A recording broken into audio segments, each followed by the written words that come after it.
Hey, what's up YouTube? This is FZM Studio. So in today's video, we're finally doing a speed test between the Huawei Mate 9 Pro and the Samsung Galaxy S8 Plus. Now, as you may recall on my first video, we're going to do a different number of speed tests between both of these flagship devices. So, to kick things off, we're going to do a simple boot up test. So let's warm things up with a few specs. So the S8 Plus has a Super AMOLED 6.2 inch capacitive touchscreen, Quad HD resolution, 1440 by 2960. Now we all know the S8 Plus has one of the most amazing displays that we've seen on a smartphone, with that nearly bezel-less infinity display. With the Exynos 8895 chipset with an octa-core CPU, onboard storage of 64GB with 4GB of RAM. Now we all know the Mate 9 Pro is no slouch either. It comes with a capacitive AMOLED 5.5 inch screen with Quad HD display 1440 by 2560. And inspired by Samsung, it's also got the curved edge screen. It's obviously got the latest Kirin 960 chipset with an octa-core CPU, 128GB of internal memory with 6GB of RAM. Now that was a mouthful, let's go. So as you can see, both the power on buttons are located on the right hand side of the device. So let's see how fast both of them are.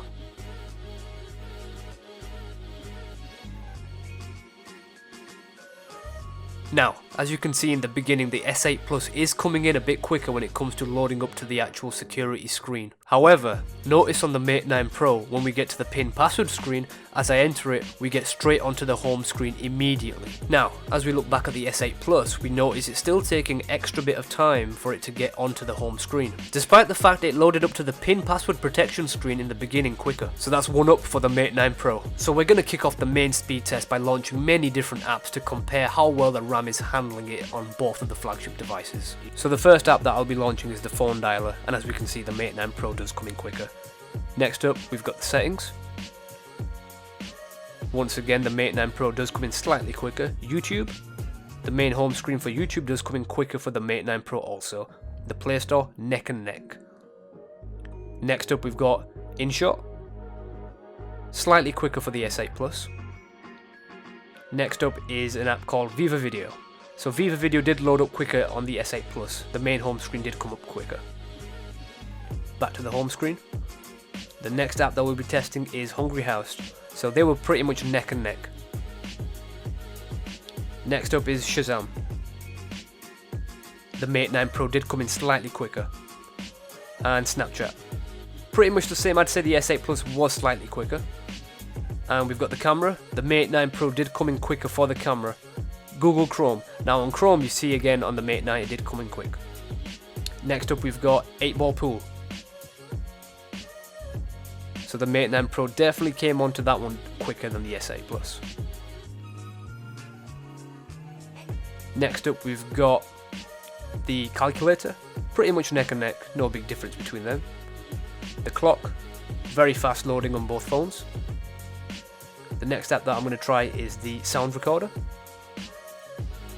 So the sound recorder did come up a little bit quicker on the Mate 9 Pro. Phone manager, now this is interesting because it's utilising the actual RAM on the phone to see how well optimised it is.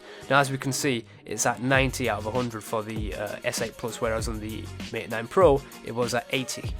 So as you can see, after optimizing both phones, the Samsung S8 Plus is fully optimized at 100, whereas the Mate 9 is at 90. Right, back to the apps. So the next app is the speed test. So as we can see, the S8 Plus does come in slightly quicker.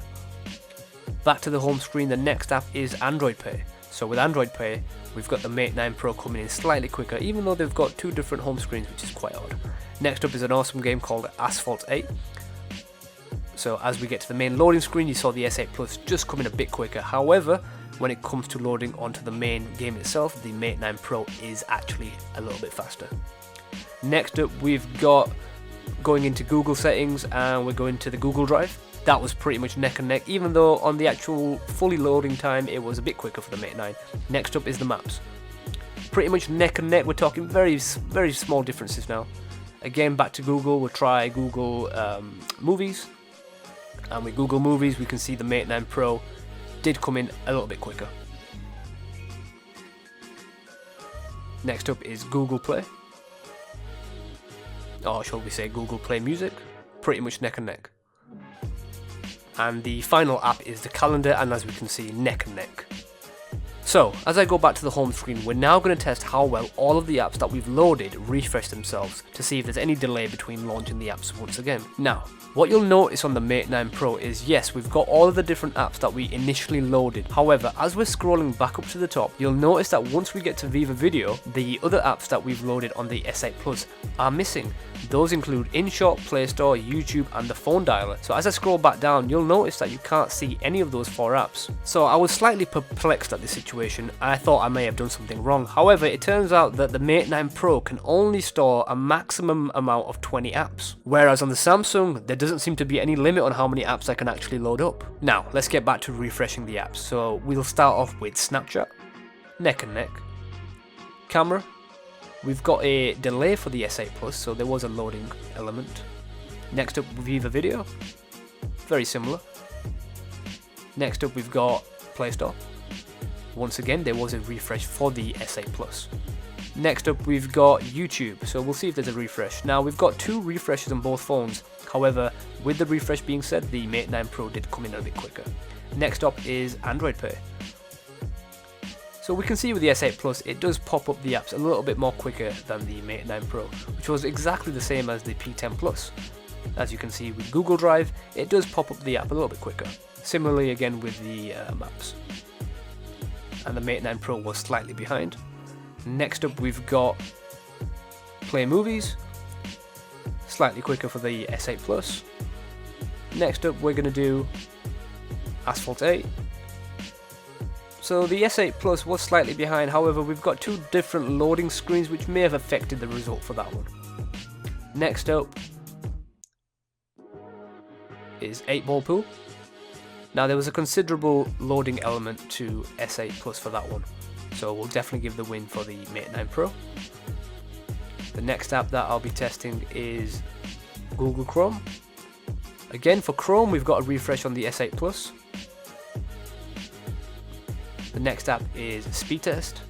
So the speed test was absolutely fine for the S8 Plus. And the next app that I'll be doing is the device management or the phone manager for the Huawei. And as you can see, both are at 90%. And the next app that I'll do is InShot, so a slight blank screen for the S8 Plus, and again a slight blank screen for the S8 Plus for the Hungry House. And Shazam, once again a blank screen. So I'm hopping back into the device management or the phone manager for the Huawei, and as you can see both are at 90%, so as I optimize them it's just clearing up any background processes that may be slowing the phones down. But as you can see the S8 is running finally at 100% and 90 for the Huawei Mate 9 Pro. So at this point I want to see how well the RAM has been handled on both the devices, so I close all of the apps down. So as we can see on the Mate 9 Pro it says that we've freed up 800 megabytes, so we've got a total of 3.85 gigabytes remaining. Whereas now this is bizarre, on the S8 Plus we seem to have gained 100 megabytes because we've only got 1.4 gigabytes remaining. Regardless, there may have been many different processes in the background which may have affected this particular result. Ultimately, however, it does come down to which phone actually reloaded the apps and refreshed the apps better, and in this case the Mate 9 Pro was the better phone. Despite the fact that with the Mate 9 Pro you can't launch more than 20 apps at a given time, which is quite an interesting result.